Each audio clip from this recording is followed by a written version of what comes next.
Bonjour à tous et soyez les bienvenus dans ce point d'information. Voici les titres.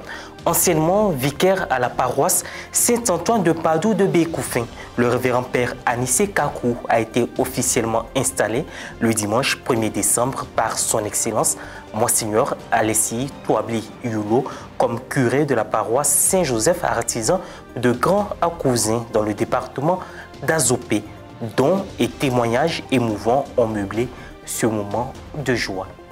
Diocèse d'Abengourou, le dimanche 10 novembre 2024, le révérend père Casimir Brou Efoli fut installé curé de la paroisse Saint-Joseph artisan d'Adaou. Au cours de l'office religieux, le nouveau curé a reçu des mains du vicaire épiscopal, Monseigneur René Taki, les clés de l'église. La messe d'installation et de prise de possession canonique du nouveau curé de la paroisse Saint-Joseph artisan de Grand-Acousin en la personne du révérend père Anissé Kakou s'est déroulée le dimanche 1er décembre 2024. Elle a été marquée par plusieurs étapes rituelles, notamment l'engagement des promesses, la profession de foi, le serment de fidélité et l'installation officielle. Reporter Frédéric Monet, commentaire Guy Rochiao.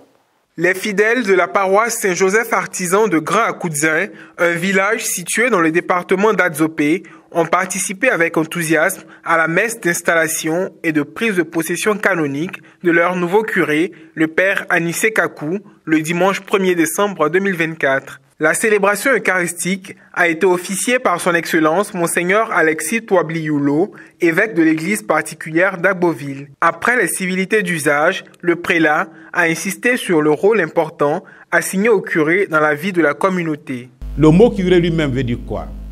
Le mot curé vient du latin cura, curare.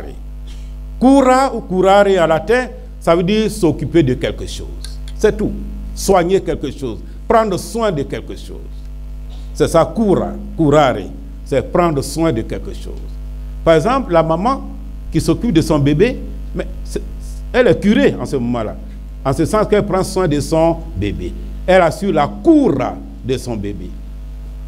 L'institutrice qui prend soin des enfants qu'on lui a confiés, elle est curée dans ce sens-là. Elle prend soin des enfants qu'on lui confie. Donc, curé, c'est ça, cura, curare, c'est prendre soin. Donc le curé vient juste pour prendre soin de vous, pour assurer la cure de vos âmes, de votre vie chrétienne. C'est donc un serviteur. D'ailleurs, dans l'Église, tout office est une diaconie, c'est-à-dire un service. Des rites spécifiques à cette cérémonie ont ponctué le déroulé de la messe, notamment la profession de foi du nouveau curé et la procession avec l'évêque d'Agboville. Cette étape s'est conclue par la bénédiction du peuple de Dieu, marquant officiellement l'entrée en fonction du père Anissé Kakou à la tête de la communauté paroissiale. Après la consécration des hosties, les paroissiens et les clercs, dans un élan de joie, ont comblé le nouveau curé de nombreux dons pour lui permettre d'amorcer sereinement sa nouvelle mission. Parmi les prêtres présents, le père bienvenu à Soadon, chancelier du diocèse d'Agboville, a procédé à la lecture du procès verbal de l'installation du père Anissé Kakou à la paroisse Saint-Joseph artisan de Grand-Acousin. Cet acte a marqué la fin de l'Eucharistie. Cette nomination, qui symbolise une autre responsabilité, a suscité une grande joie au sein de la famille du père Kakou. En ce jour de premier dimanche, je suis très heureuse et à la mémoire de notre maman,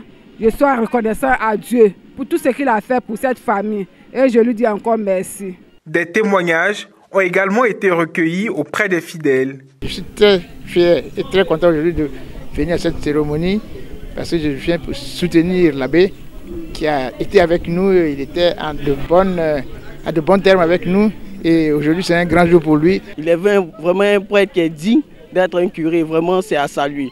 Je suis vraiment fier d'être là.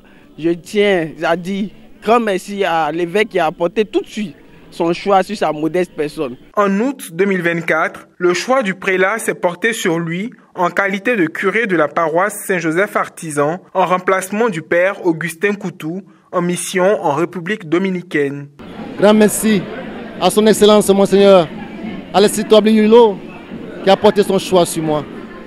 Merci à tous les paroissiens, à tous mes amis et connaissances qui sont venus pour cet événement, pour m'épauler. Certes, la charge, elle est grande, elle est immense.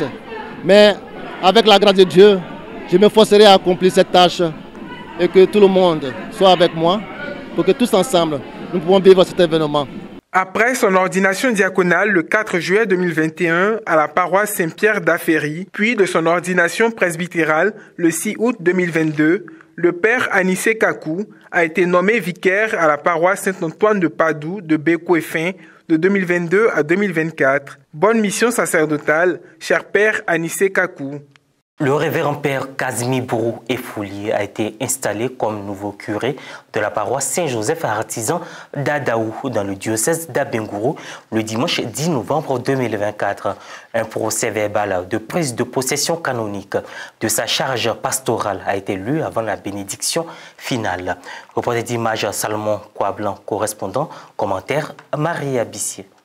Le dimanche 10 novembre 2024, la communauté paroissiale de Saint-Joseph artisan d'Adaou dans le diocèse d'Abengourou accueillait son nouveau curé. Cette messe d'installation et de prise de possession canonique a été présidée par le révérend père René Taki, vicaire épiscopal et représentant l'évêque du diocèse d'Abengourou, monseigneur Boniface Ziri.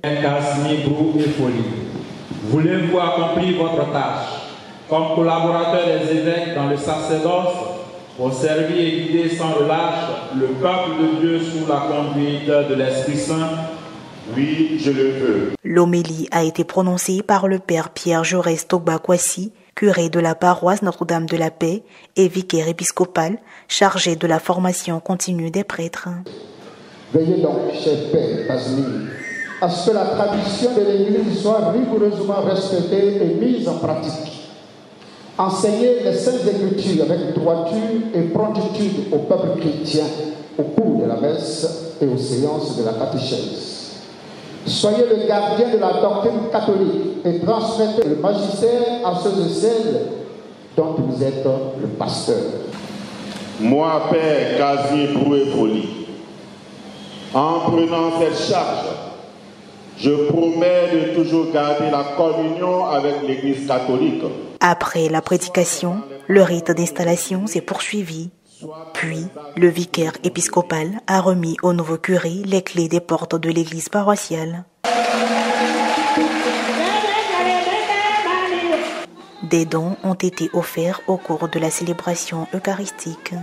Le père Casimir Effouli Brou a servi sur les paroisses Sainte-Cécile d'Agnuachué, Sainte-Thérèse d'Apropronou et Saint-Jean-Baptiste de Diamara-Cro. Les fidèles laïcs étaient heureux d'accueillir leur pasteur. Nous avons pensé à terminer la sacristie qui a été entamée par mon prédécesseur, le père Jean-Noël, à qui j'ai dit vraiment merci. Terminer la sacristie. La communauté chrétienne est invitée à la fraternité pour rendre la paroisse plus dynamique. Le renouveau charismatique catholique de Côte d'Ivoire a clôturé son jubilé d'or au cours d'une veille de prière à la basilique Notre-Dame de la Paix de Yamoussoukro du vendredi 29 au samedi 30 novembre 2024. Impression des fidèles au thème du cinquantenaire de ce courant de grâce. Reporter d'image Pierre Richemont, commentaire Maria Bissier. Du 29 au 30 novembre dernier, les membres du renouveau charismatique catholique de Côte d'Ivoire étaient tous rassemblés à la basilique Notre-Dame de la Paix de Yamoussoukro pour la clôture de leur jubilé d'or d'existence.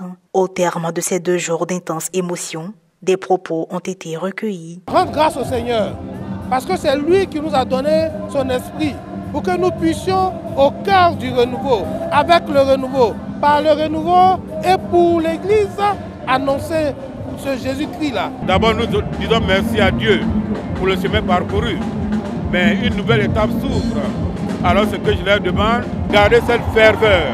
Nous remercions tous ceux et celles qui se sont déplacés parce qu'il y a eu un déplacement massif du peuple de Dieu qui a répondu à l'appel de cette action de grâce. À la fin de cette grande nuit de prière, d'adoration et de fusion du Saint-Esprit, le berger national, M. Roger Angot, s'est attardé sur les perspectives à venir après 50 ans d'existence.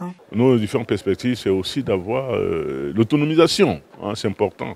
L'autonomisation parce que ça fait longtemps quand même que nous squattons des bureaux passés par là. Mais je crois que pour nous, c'est un jour aussi avoir un siège, un bureau où on peut se reconnaître. C'est vrai qu'on est en paroisse, on est en diocèse, mais quand même pour identifier la localisation vraiment du bureau national, pour mieux coordonner les choses, il serait bien aussi, dans nos perspectives, que nous ayons ça. Parce qu'effectivement, on y pense, et puis bon, on est en train de mettre des stratégies, parce que ces 50 ans-là, on a 50 ans, donc c'est mature, il faut quand même avoir une demeure. Ce courant de grâce spirituelle, suscité par l'Esprit Saint, œuvre à la formation, la sanctification et la guérison des âmes dans le pays. Ainsi se referme cette édition. Merci de votre attention. Bonne semaine sur Ecclesia TV.